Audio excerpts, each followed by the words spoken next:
want to start today by asking you to do something a little bit uncomfortable.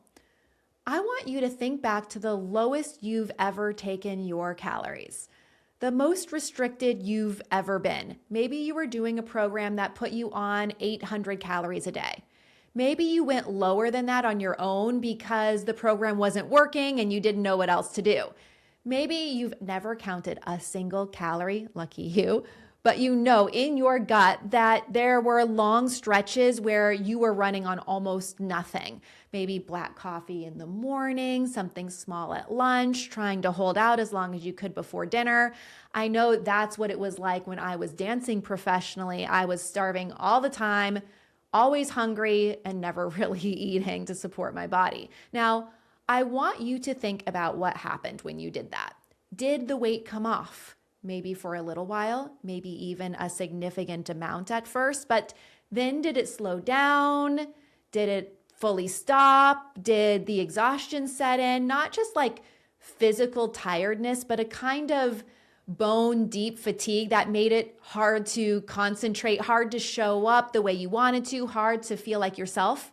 And then think about it. Did the weight eventually come back? Sometimes quickly, sometimes with extra. Now, if that story sounds familiar, I want you to understand something deeply before we go any further. What happened to you in that experience was not failure. It was not a lack of willpower or a commitment issue. It was your body very likely doing its job with extraordinary precision. If weight loss has left you with headaches, fatigue, dizziness, or muscle cramps, this might surprise you.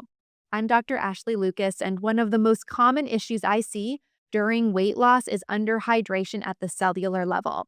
When carbs drop, your body loses electrolytes, and water alone doesn't fix that. That's why I created Electrolyte Plus to support hydration, energy, your adrenal function, and blood sugar stability during weight loss and maintenance. This is hydration designed for real life, not just workouts.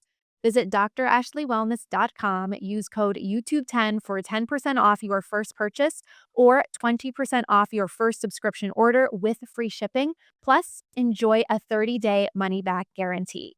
Back to the show. Today, I'm going to explain exactly what happens to your body physiologically when you eat under 1,000 calories. Because once you understand it, I believe it will change the way you relate to your body entirely. And that ultimately is my goal for you.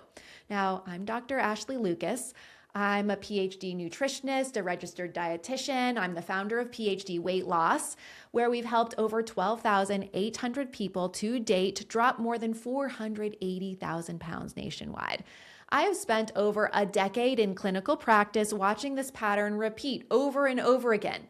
Intelligent, highly motivated, deeply committed people who restrict harder and harder and get less and less in return. Now, they're not failing the diet. The diet is failing them. So I want to talk about the biology. When your calorie intake drops significantly, let's say 800, 700, 600 calories a day, your body does not recognize a weight loss program. It has no context for your intentions. When it recognizes a dramatic reduction in incoming fuel, and when it responds the way it has been programmed over hundreds of thousands of years of human evolution to respond to that signal, it prepares to survive. Now, the first response is a metabolic downregulation. And what I mean by that is your brain monitors how much energy is coming in and adjusts how much energy you burn to match that. It does this by reducing thyroid output. It does this by lowering the temperature you run at slightly. It slows the metabolic rate of your organs, and it decreases what's called your resting metabolic rate. Your resting metabolic rate is the number of calories your body burns simply to keep you alive and functioning. Now, research has documented metabolic adaptations of 15 to 25% with chronic restriction. So what that means is that you are burning significantly fewer calories at rest than you were before you started the diet. you basically have a slower engine, and that slower engine stays with you, right? It doesn't snap back the moment you start eating more. Like, it can take months of strategic refeeding to actually restore it. Now, the second response is muscle catabolism. When there is not enough incoming energy and protein to sustain all of your tissues, your body prioritizes your vital organs. It's being smart, and it begins to break down muscle for fuel. Now, amino acids from your lean mass are pulled into circulation. They're converted, they're burned for energy.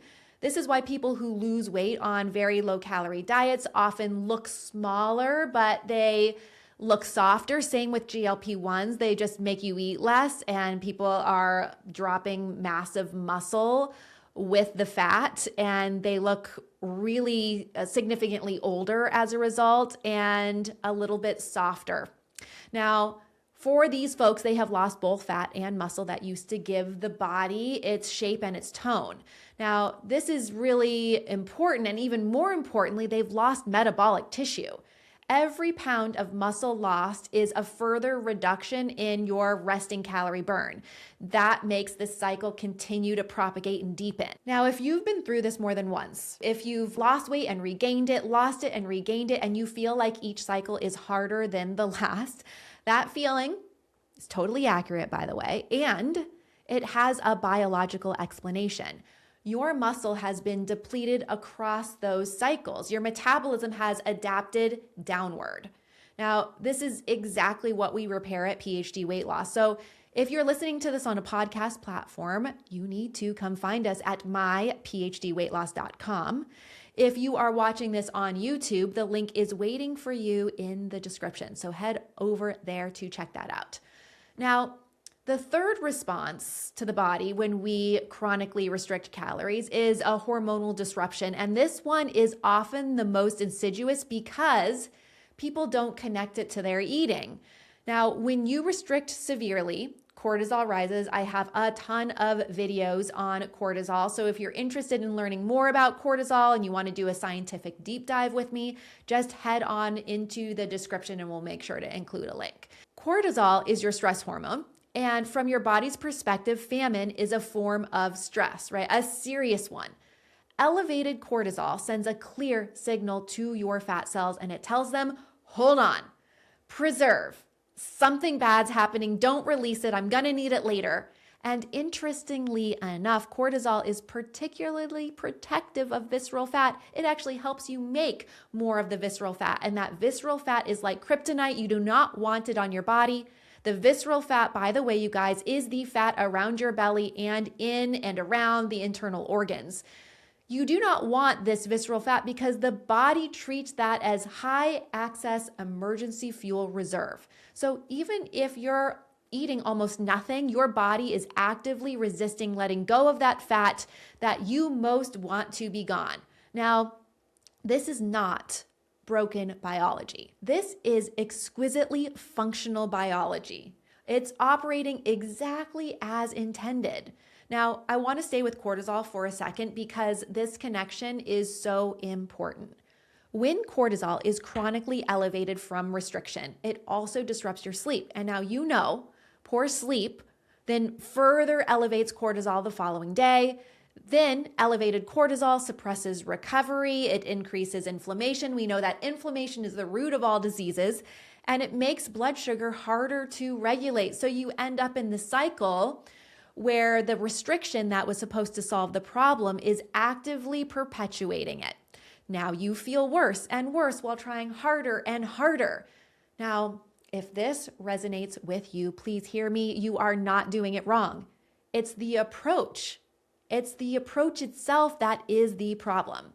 Cortisol elevation also disrupts leptin. Now, leptin is the hormone that tells your brain that you have adequate stored fuel and it's safe to burn fat. It tells you you are not hungry anymore.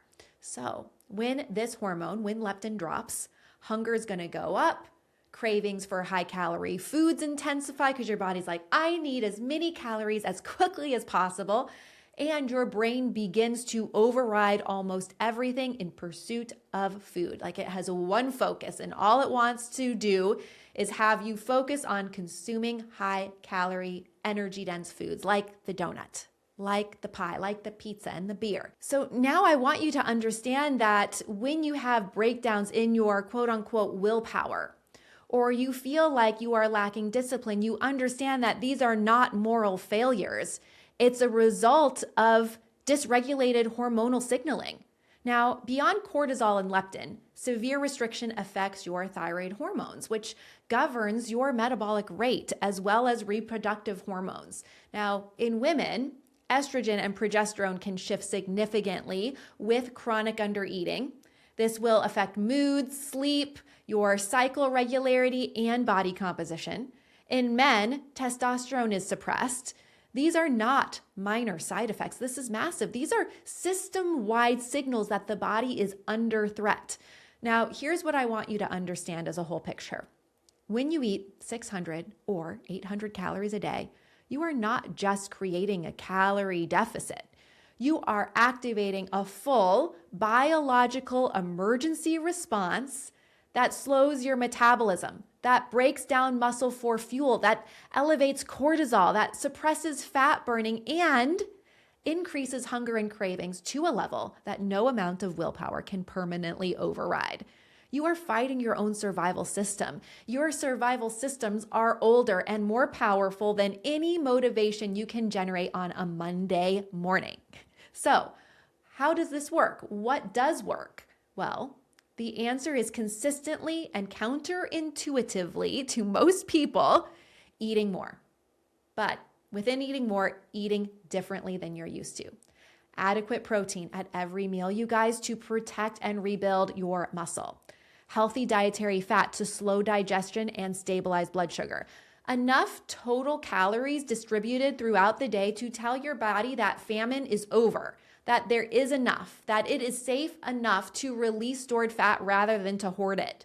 Fermented foods to support the gut microbiome that regulates hunger and fullness hormones. Non-starchy veggies for fiber and those very important micronutrients to support your mitochondria. Now, let me make this concrete because I do find that people really need to see it. Breakfast that centers 2 to 3 eggs, real food, instead of what I used to do a lot, I will say, a protein bar, maybe a smoothie, maybe black coffee until noon. This is not going to support your body and get it out of survival mode. You want a real first meal with protein and fat and some veggies. And I know here I'm even talking to myself. Maybe some fermented sauerkraut on the side to support the gut. Lunch built around quality animal protein over greens with a real dressing. Olive oil is what I'm talking about here. Not fat-free, not low fat, because fat slows digestion and helps you stay full. A mid-afternoon snack. Do not skip your mid-afternoon snack because you just want to save calories because you're not super hungry. I cannot stress this enough. If you skip your mid-afternoon snack, you're going to be in trouble later on. When you have a mid-afternoon snack, it prevents you from arriving at dinner in a state of desperation where every good intention goes out the window. I want you to be so successful when you enter into your dinner meal. So a good snack might be something like a full-fat plain Greek yogurt with berries, maybe some hard-boiled eggs with salt. Do not skip the salt. Maybe some bone broth if you like that. Add a little bit of butter on top. It's delicious. And then you want to go into a dinner that, again, centers protein with veggies and healthy fats. This is not a starvation approach. This is a generous, nutrient-dense, it's a strategic, it's intentional fueling. Now, this is the opposite of what most people have been told to do when it comes to weight loss. Now, when these pieces come together, something shifts in the body that restriction alone can never produce. Cortisol starts to come down. Leptin starts to normalize, so you're going to feel like you've actually eaten. The metabolism begins to recover. Muscle is protected, which is super important. Cravings quiet down, not because you're white knuckling through them, but because the blood sugar and the hormonal environment that was generating them has totally changed. It's really interesting. If you go to our website, myphdweightloss.com, and you read some of the stories, you will see people over and over and over again talking about how they're not hungry, how their cravings have gone down, how they feel liberated from food. This is because we're actually feeding people more. Now, fat loss happens not as an active force, but as this biological consequence, a really fun consequence of a body that finally feels safe. Now, something worth knowing as you move through this recovery process, one of the things that can go sideways quickly when the body has been under restriction and has been stressed a lot is electrolyte imbalance.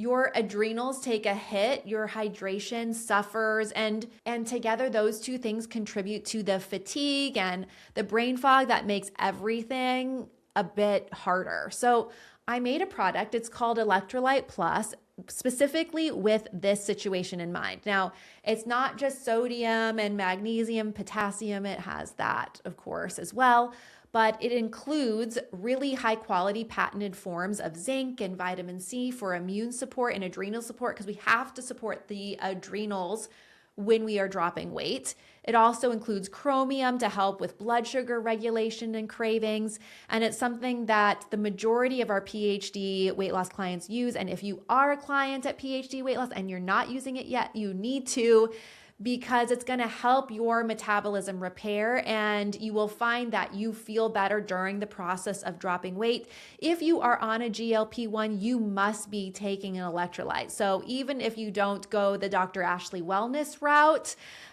you should find an electrolyte that you love. If this specific electrolyte interests you because it has been made specifically for folks who are dropping weight or maintaining weight loss, you should check it out. Go to dr.ashleywellness.com. The link is in the description. Use code Ashley10 to get a special discount for being on this YouTube channel and on this podcast platform with me. Now, if this episode resonated with you, a review on your podcast platform goes a huge way. I really appreciate you listening. If you are watching this on YouTube, please drop your comments below. If you have questions, if you had feedback, I want to hear it. Remember, you've got to step up to make the change. Lead with your heart, train your mind, and do not negotiate with your body. I'll see you next time.